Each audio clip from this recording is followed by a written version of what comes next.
오늘 우리에게 주시는 하나님 말씀은 요한 2서 1장 1절에서 13절 말씀입니다. 장로인 나는 택하심을 받은 부녀와 그의 자녀들에게 편지하노니 내가 참으로 사랑하는 자요 나뿐 아니라 진리를 아는 모든 자도 그리하는 것은 우리 안에 거하여 영원히 우리와 함께할 진리로 할 은혜와 국률과 평강이 하나님 아버지와 아버지의 아들 예수 그리스도께로부터 진리와 사랑 가운데서 우리와 함께 있으리라. 너희 자녀들 중에 우리가 아버지께 받은 계명대로 진리를 행하는 자를 내가 보니 심히 기쁘도다. 부녀여 내가 이제 내게 구하노니 서로 사랑하자. 이는 새 계명같이 내게 쓰는 것이 아니요 처음부터 우리가 가진 것이라. 또 사랑은 이것이니 우리가 그 계명을 따라 행하는 것이요 계명은 이것이니 너희가 처음부터 들은 바와 같이 그 가운데서 행하라 하심이라. 미혹하는 자가 세상에 많이 나왔나니 이는 예수 그리스도께서 육체로 오심을 부인하는 자라. 이런 자가 미혹하는 자요 적그리스도니 너희는 스스로 삼가 우리가 이런 것을 잃지 말고 오직 온전한 상을 받으라. 지나쳐 그리스도의 교훈 안에 거하지 아니하는 자는 다 하나님을 모시지 못하되 교훈 안에 거하는 그 사람은 아버지와 아들을 모시느니라. 누구든지 이 교훈을 가지지 않고 너희에게 나아가거든 그를 집에 들이지도 말고 인사도 하지 말라. 그에게 인사하는 자는 그 악한 일에 참여하는 자임이라. 내가 너희에게 쓸 것이 많으나 종이와 먹으로 쓰기를 원하지 아니하고 오히려 너희에게 가서 대면하여 말하려 하니 이는 너희 기쁨을 충만하게 하게 하려 함이라. 같이 읽겠습니다. 택하심을 받은 내 자매의 자녀들이 내게 문안하느니라. 아멘. 오늘도 새벽 예배 나오신 우리 바울교회 성도님들 그리고 온라인으로 예배드리는 모든 분들을 주님의 이름으로 사랑하고 축복합니다. 오늘 이 본문 요한 2서는 단 한 장으로 된 말씀인 동시에 이 사도 요한이 그의 노경의 요한 3서와 함께 에베소에서 기록한 말씀입니다. 요한이 이 서신에서 중요하게 말씀하고 있는 것은 예수 그리스도께서 육체로 오신 진리를 대적하는 자를 멀리하고 그들과 사랑의 교제를 끊을 것을 우리에게 교훈해 주고 있는 말씀입니다. 그런데 말씀을 보고 있으면 조금 특이한 것이 있습니다. 본인의 소개와 편지의 대상자가 다른 일반 서신들과 좀 다르다는 것입니다. 우리 1절 말씀 같이 다시 한번 읽겠습니다. 시작. 장로인 나는 택하심을 받은 부녀와 그의 자녀들에게 편지하노니 내가 참으로 사랑하는 자요 나뿐 아니라 진리를 아는 모든 자도 그리하는 것은. 아멘. 보통 다른 서신에 보면 본인의 소개를 할 때 사도 누구라고 하면서 본인의 이름을 또한 호칭을 말하고 있는 경우가 많이 있는데 이 본서, 이 본 말씀을 보니까 사도 요한은 본인을 장로라고 소개하고 있는 것을 볼 수 있습니다. 특별히 본인을 장로라고 소개하는 것은 크게 다른 의미가 있는 것이 아니라 본인이 나이가 들었음을 말하는 것과 동시에 그들 가운데, 그러니까 그 수많은 신앙인들 가운데 큰 명망이 있는 그 그리스도인이라는 것을 말하고 있다는 것입니다. 한마디로 얘기하면 본인은 오늘날 신실한 목회자라고 이렇게 생각을 할 수가 있습니다. 그리고 또 하나 1절에서 특이한 점을 보면 이 수신 대상자가 택하심을 입은 부녀와 그의 자녀라고 또 기록되어져 있습니다. 이 같은 표현은 말 그대로 특정한 한 여자가 아니라 또한 자녀가 아니라 이 편지가 전해지고 있는 교회에 속한 이 성도들, 즉 교회의 공동체를 말하고 있습니다. 다시 말해서 택하심을 받았다는 것은 예수 그리스도를 믿어서 구원받는 사람들을 말하는 것입니다. 그러게 이 사도 요한은 이 서신을 쓰면서 교회 공동체에 속해 있는 모든 자들에게 사랑을 진리와 연관시켜 증거하고 있는데 이것은 바로 진리, 즉 복음을 아는 자, 구원을 받은 자라면 교회 공동체, 예수를 믿는 사람들, 이 속한 모든 성도들은 참으로 사랑하지 않을 수 없다. 그러니까 나는 사랑한다라고 지금 말씀하고 있는 것입니다. 왜냐하면 그리스도 진리 안에서 한 공동체를 이루기 때문에 이 사도 요한은 이렇게 표현을 하고 있는 것입니다. 그렇게 사도 요한은 3절 말씀을 통해서 사랑하는 자들에게 이렇게 축복하면서 인사하는 것입니다. 우리 3절 말씀도 같이 한번 읽겠습니다. 시작. 은혜와 긍휼과 평강이 하나님 아버지와 아버지의 아들 예수 그리스도로부터 진리와 사랑 가운데서 우리와 함께 있으리라. 아멘. 축복의 말씀입니다. 이 말씀처럼 우리 바울교회 성도 여러분도 하나님의 은혜와 이 긍휼과 평강이 날마다 넘치시기를 예수님의 이름으로 축원드립니다. 그렇다면 중요한 것은 이와 같이 은혜와 긍휼과 평강이 누구에게 임하게 되는 것입니까? 사도 요한은 이 3절 끝에서 하나님의 은혜와 긍휼과 평강은 진리와 사랑 가운데서 거한다라고 말하고 있습니다. 즉 이것은 진리를 아는 자, 다시 말하면 그리스도의 복음을 정확히 알고 있는 사람과 하나님께서 베풀어 주신 사랑, 그 놀라운 사랑을 깨닫는 자만이 하나님의 은혜가 임하게 되는 것이고 그의 삶 가운데 긍휼과 평강이 날마다 넘친다는 것입니다. 그런데 이것을 바꿔 말하면 아무리 우리가 신앙생활을 하고 교회를 다녀도 그리스도의 진리를 모르면 그리스도의 진리가 무엇입니까? 바로 복음입니다. 이 복음의 은혜를 체험하거나 경험하지 않으면 하나님의 사랑을 깨닫지 못하게 되는 것이고 더 나아가서는 거기에 은혜도 없는 것이고 긍휼하심도 또한 평강도 없다라는 것입니다. 그렇다면 이제 우리 믿는 자들, 즉 은혜와 긍휼과 평강 등 이 모든 것이 이제 우리의 삶 가운데 넘쳐나기 위해서 필요한 것은 무엇입니까? 너무나 당연한 것이죠. 말씀 안에 온전히 서야 한다는 것입니다. 너무나 잘 알고 있는 것입니다. 말씀 안에 온전히 선다는 것은 우리가 이 하나님께서 주신 이 말씀에 순종한다는 것입니다. 그러게 이 사도 요한은 우리에게 계속해서 이렇게 말씀하고 있는 것입니다. 우리 6절 말씀 읽겠습니다. 시작. 또 사랑은 이것이니 우리가 그 계명을 따라 행하는 것이요 계명은 이것이니 너희가 처음부터 들은 바와 같이 그 가운데서 행하라 하심이라.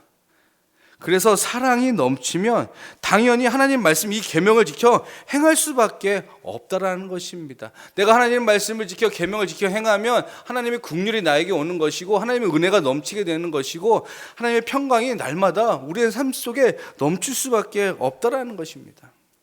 그런데 문제는 무엇이냐면 우리가 하나님 말씀에 온전히 서길 원하는데 또 그 말씀에 순종하면서 행하길 원하는데 자꾸 우리 주변에서 우리를 미혹하는 영들이 있다는 것입니다.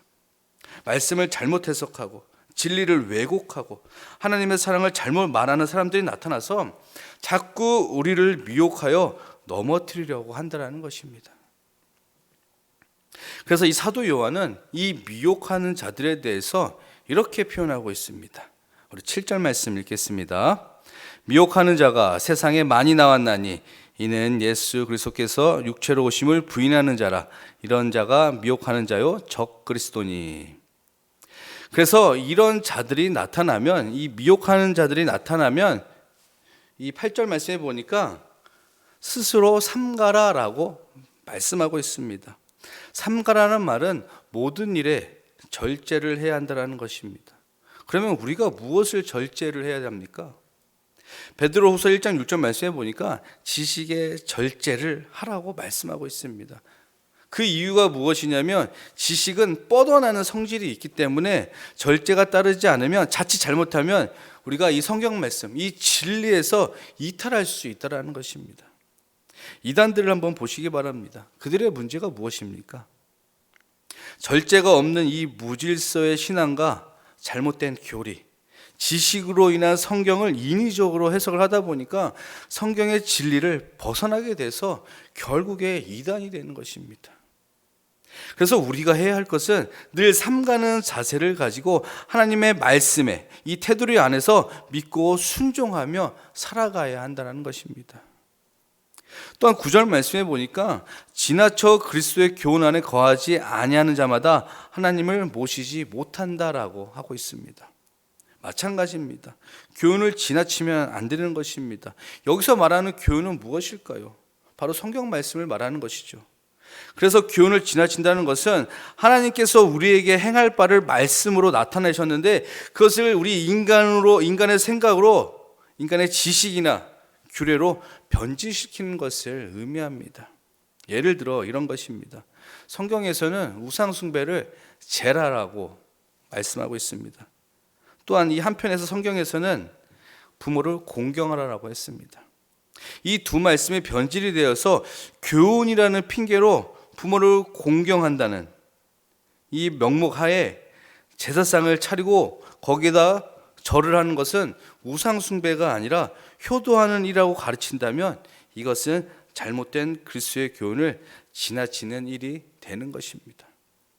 그러다 보니까 이러한 것들이 이제 변질이 되어서 마치 진리처럼 우리에게 다가와 미혹한다라는 것입니다. 마치 그럴듯하게 우리에게 다가온다라는 것입니다. 그래서 우리는 이러한 것들을 구별할 수 있는 분별력이 있어야 될 줄 믿습니다.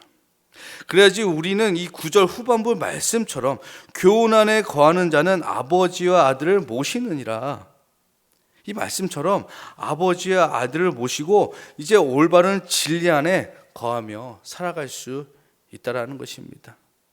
우리가 이 하나님의 진리, 이 말씀 안에 진리 안에 살아갈 때 요한복음 15장 7절에서는 이렇게 말씀하고 있습니다. 너희가 내 안에 거하고 내 말이 너희 안에 거하면 무엇이든지 원하는 대로 구하라. 그리하면 이루리라. 아멘. 우리가 하나님 말씀, 이 진리 안에 정말 살아갈 때 우리가 무엇이든지 원하는 대로 구하면, 우리가 하나님 앞에 간구하고 기도하며 나가면 하나님께서 그대로 이루어 주신다라는 것입니다. 아멘. 이 말씀처럼 그리스도 진리 안에서 올바로 서가는 우리 바울교회 성도님들 되시기를 예수님의 이름으로 축원드립니다. 계속해서 이 사도 요한은 이 또한 진리의 교훈을 가지지 않는 이단들과 미혹하는 자들에 대해서 10절 말씀에 냉정하게 이제는 집에 들이지도 말고 인사도 하지 말라라고 경고하고 있습니다. 왜냐하면 그만큼 이 미혹하는 자들, 이단, 위험한 존재라는 것입니다. 그런데 우리가 이것에 대해서 한편으로는 이렇게 생각할 수 있습니다. 분명 성경에는 원수도 사랑하라고 했는데 이단자들이나 미혹하는 자들도 사랑해야 되지 않나요? 이렇게 물어보거나 또한 생각할 수 있습니다. 여기서 우리가 잘 분별해야 되는 것은 바로 이것입니다. 이단자들, 미혹하는 자들, 이 진리를 왜곡하는 자들은 우리 이 육신적인 원수가 아니라 바로 영적인 원수입니다. 다시 말하면 영적으로 우리를 미혹하는 자들은 우리를 파멸의 길로 인도하는 자들이라는 것입니다.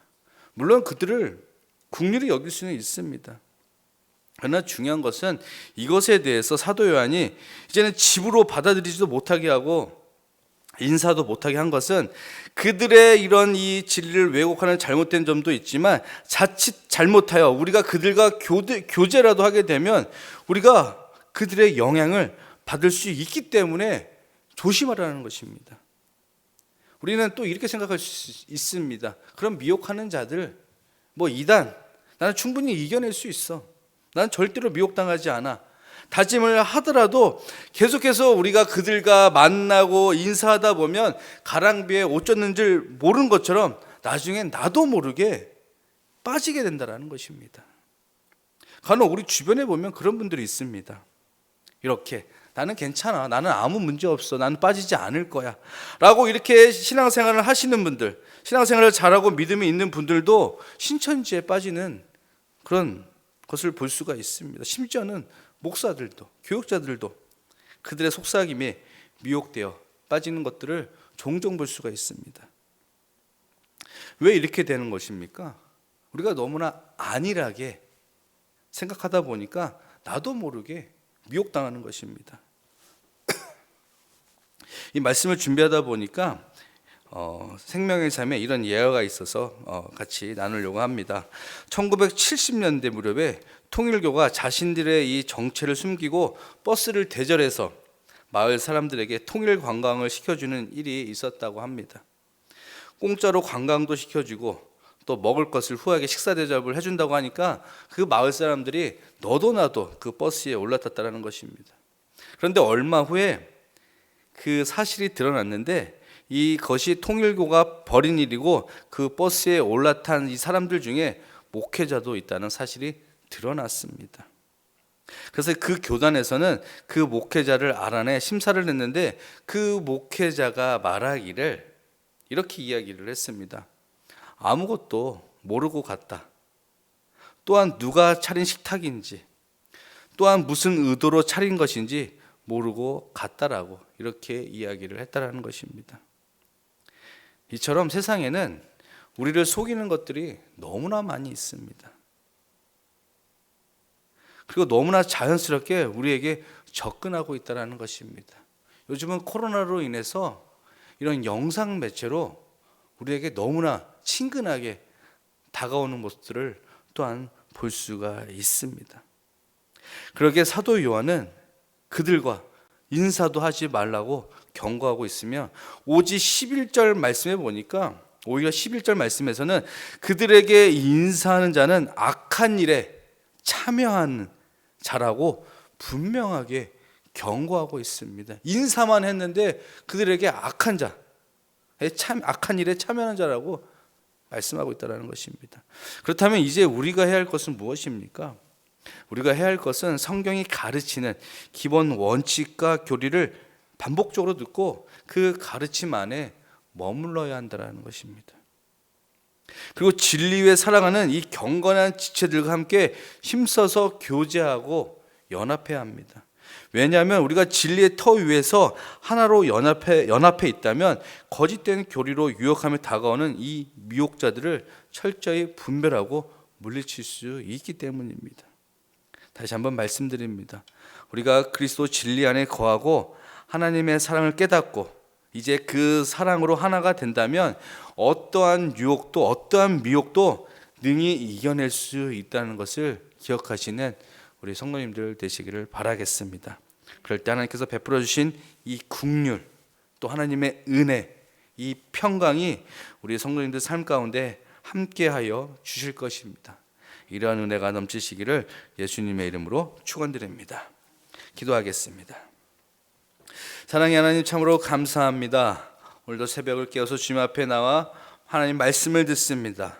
하나님 살아가다 보면 우리에게 정말 미혹하는 영들이 너무나 많습니다. 하나님 그러기 위해서 우리가 온전히 하나님의 진리 안에 온전히 서게 하여 주시고 하나님의 사랑을 충분히 깨닫고 나아갈 수 있는 믿음의 소유자 되게 하여 주시옵소서. 절대로 진리를 벗어나지 않도록 하여 주시고 오로지 그런 자들이 혹시 우리를 미혹하며 나올 때 하나님 우리가 당당하게 그들에게 맞서며 또한 우리가 그들과 멀리하며 우리가 더욱더 주님의 그 사랑 안에 거하며 나아갈 수 있도록 하나님 은혜를 더하여 주시옵소서. 오늘도 하나님 말씀을 가지고 기도하며 나아갈 때 하나님 놀라운 그 크신 은혜를 베풀어 주셔서 우리의 삶 가운데 하나님의 은혜와 긍휼과 평강이 날마다 넘치게 하여 주시옵소서. 감사드리며 예수님의 이름으로 기도드렸습니다. 아멘. 우리 찬송가 540장 부르겠습니다.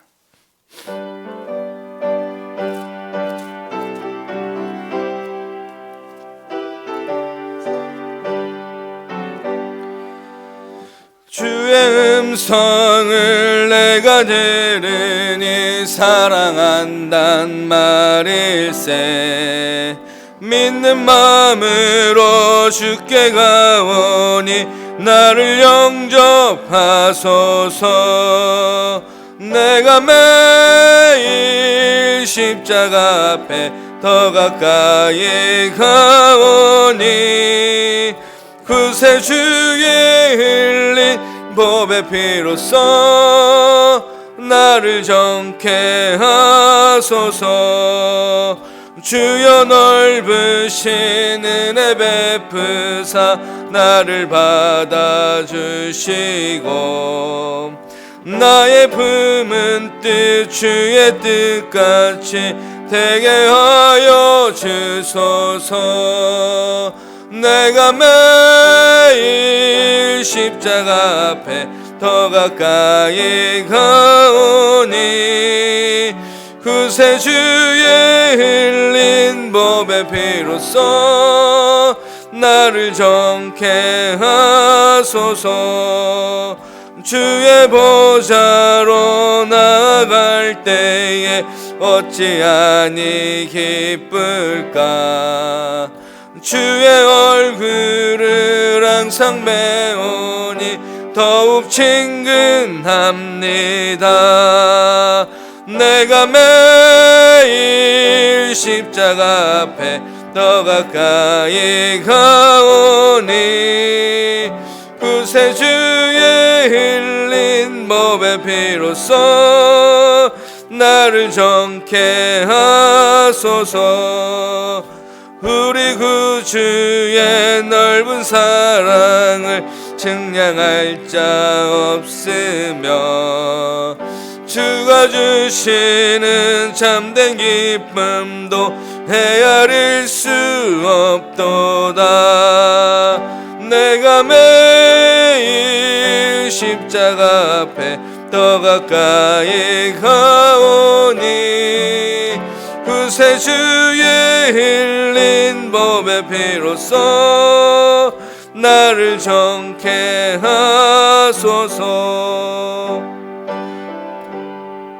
아멘. 우리 주신 말씀 기억하면서 함께 기도하길 원합니다. 오늘 하늘 말씀 속에 우리가 온전히 진리 안에 거하게 하여 주시고 하나님의 사랑 안을 다시 한번 깨닫게 하여 주시고 그렇게 나아갈 때 하나님 우리의 삶 가운데 하나님의 은혜가 날마다 넘치게 하여 주시고 하나님의 긍휼과 하나님의 평안이 우리의 삶 가운데 날마다 흘러 넘쳐서 이제는 하나님의 자녀로서 또한 믿음을 가지고 날마다 승리하며 살아갈 수 있는 하나님의 자녀 되게 하여 주시옵소서라고 기도하여 주시고 또한 우리 바울교회를 위해서 기도하길 원합니다. 하나님의 은혜가 흘러 넘치게 하여 주셔서 이제는 지역사회와 연약한 영혼들을 섬기게 하여 주시고 코로나로 인해서 많은 어려움 앞에서 우리 바울교회 모든 성도들이 하나 되게 하여 주시고 사랑으로 하나님의 영광을 향해 달려나가는 이 사명 공동체가 되게 하여 주시옵소서. 모든 교역자와 성도들의 성령으로 연합되게 하여 주시고 예수님처럼 자기를 부인하며 마음을 다해 헌신하는 착하고 충성된 자들이 되게 하여 주시옵소서. 또한 담임 목사님과 원로 목사님을 위해서 기도합니다. 영육간의 강건함을 허락하여 주시고 맡은 사역마다 성령의 기름 부으심으로 말미암아 모든 걸 하나님께서 주신 성령의 지혜로 잘 감당하는 우리 담임 목사님과 우리 원로 목사님 되게 하여 주시옵소서. 또한 나라를 위해서 기도합니다. 하나님 우리나라를 국리를 여겨 주시사 회개의 은총을 부어주시고 성령의 새바람을 보내주셔서 한국교회가 하나님의 영광을 회복하게 하여 주시옵소서. 이 땅의 편만한 음란과 분열 거짓과 우상 숭배의 죄악들을 용서하여 주시고 교만과 거짓의 영 이단과 미혹하는 영이 묶임을 받고 떠나가게 하여 주시고 이 코로나 바이러스도 하루빨리 종식되게 하여 주시옵소서. 오늘도 여러가지 개인 기도 제목을 가지고 나와 부르짖길 원합니다. 우리의 가정과 자녀 직장 물질 육체 질병 등 기도 제목 많은 기도 제목들이 있습니다. 하나님 오늘도 하늘문을 열어주시고 우리가 부르짖을 때 하나님 역사하여 주시옵소서. 우리가 믿음을 가지고 이 시간 주여 세 번 부르짖고 뜨겁게 기도하겠습니다. 주여